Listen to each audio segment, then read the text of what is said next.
And welcome back to part 2. Now, continuing on. As I said, basically I didn't like the first game of Assassin's Creed, and honestly, but I seen footage of this one, and to me I had like good hopes for it though, because it just looked interesting. It looked more varied though.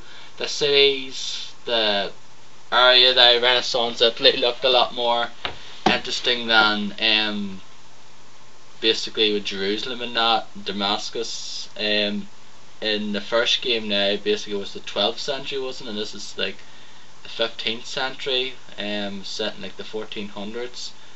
And after I've played it there for a few hours, I've sort of been playing on and off pretty much, and thus far I am quite enjoying it though. It's just a lot more refined now. It's pretty much the game the first one should have been anyway. Like it basically is story. It has a bit more story to it now than the last game now.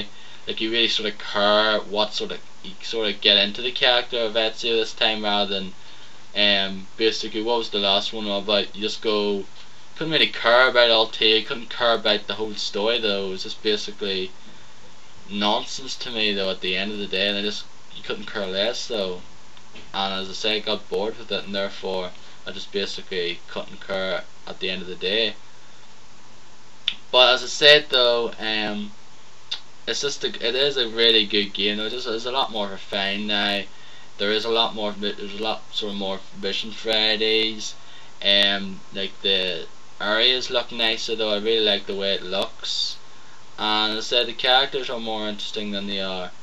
And it's just a really like beautiful looking game at the end of the day though. It's just a lot more refined, and I prefer it though. It's a better game.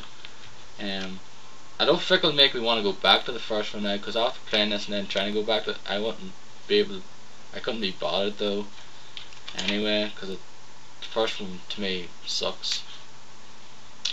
Dragon Age Origins.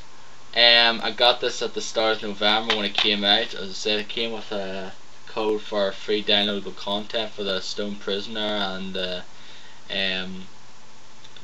blood armor thing as well for your guy as well. You can use it in Mass Effect 2 as well, which is pretty cool. I was going to get this game because I had a pre-order for a while, and looking at it though, seeing footage of it though, it just to me looked like Knights of the Republic but in a fantasy setting, and I love Knights of the Republic, so I do, for the Xbox. It's one of my favourite games of all time. It's my favourite game for the Xbox. It's just a really enjoyable RPG that I just put so many hours into it. I think I put about 60 plus hours into it, and I was pretty much doing like pretty much every side quest the game had to offer in the various planets, and it was just a great game. And that's going to pretty much do the same thing here though. Even though I have the thing as well, I got this because I like to sort of see what all the side quests there is and like how to do the things, and I have this as well, which is the Dragon Age Origins Collector's Edition Strategy Guide now, which has like the guide, and then at the end of it has this whole extra pages basically showing having the lore behind the world, like history, timeline, and different characters and concept art, which is pretty cool. And the cover looks kick-ass, so I really like the way it looks. So you can feel it as well. It has like a different service, it's not like just a plain thing now. It is a cool looking guide though, I have to say. It's probably not a great guide actually though. Like the thing is though, like the side quest stuff is pretty much just minimal though. Just like each section, and that's pretty much it though. Just pretty much do this, and that's pretty much it now. Unlike say something like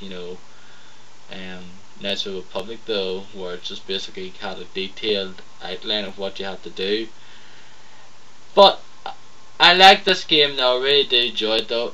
The thing is, I said I wanted to try to complete this game by the end of the year, and that's not going to happen, just because of the fact is that I was enjoying it very much. I was playing it, and then just something happened though that it's kind of stupid, but it has in a way spoiled my enjoyment of the game. And it was an absolute stupid thing. It was a very bad glitch slash bug, whatever you want to call it though.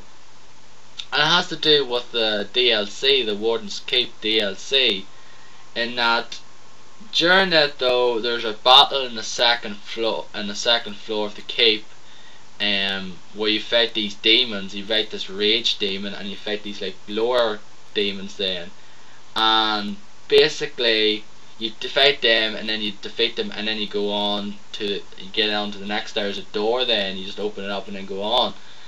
And but there's a big problem with that though, because I defeated the demons, and during that fight my guy leveled up, and then I was trying to get through the next area, but the problem was the door was locked for some reason. I was like, why? And I assumed there was a key or something about it, but it said it's impossible to pick. And I was like, what? Then I actually checked online on a board, and I found out that because one of my guys leveled up, just because my guy leveled up, that door gets locked for some stupid reason, some locked, and therefore I can't progress on. I can't complete that mission. It's just basically going to be in limbo now from that pretty much to the end of the game. And I know it's a bit of a stupid nitpick pretty much, but I find that very bad indeed. And that is really bad. It is an awful bug slash glitch though, and I don't know if anyone else has come across it though, but I'm sure as hell did, and I'm not happy with it. And I like to try to do as much side quests as possible in the game.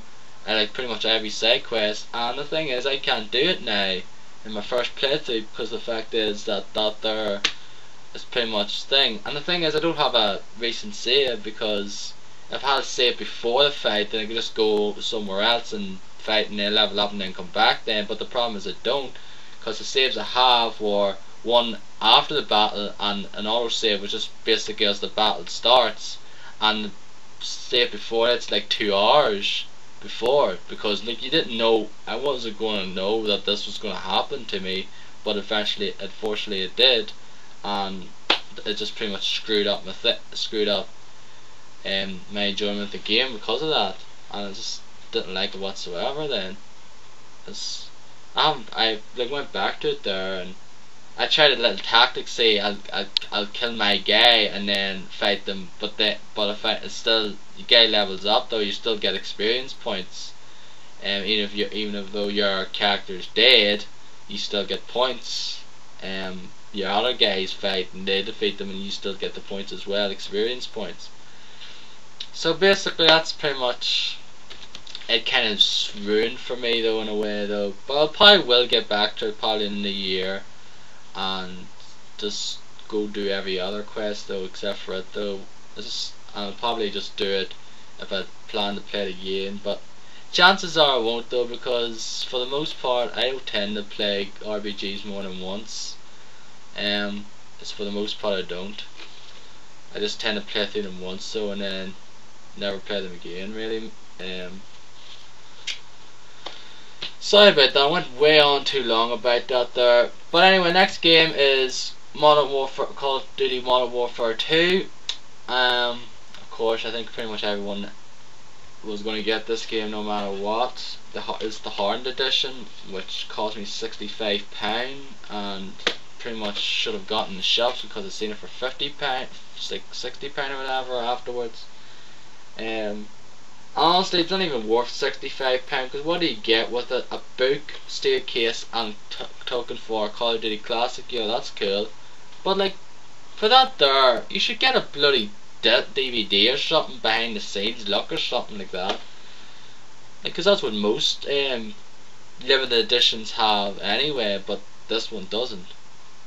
Again, bit of a nitpick, but oh well.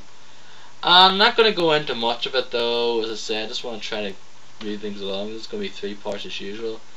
It's a great the multiplayer is still the same pretty much with certain tweaks, so it's still good, still in some ways broken. to me though, I still don't like the fact though that you still have that stupid round that respawn near an enemy, and I don't like that. Like, they really should fix that. They say they've fixed that out in like a patch in the first game, and they never did though. It didn't really work.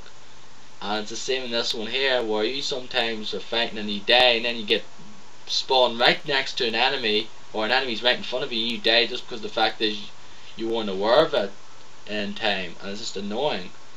But like, the game's still great though. Like, the single player campaign's cool, but just totally short. Like, the multiplayer's fun while if you're good at it, which I'm not, but it's still fun if you're not. If you're just not getting like cheap skate, if you're just, sometimes it's just unfair, sometimes it's not. It's good.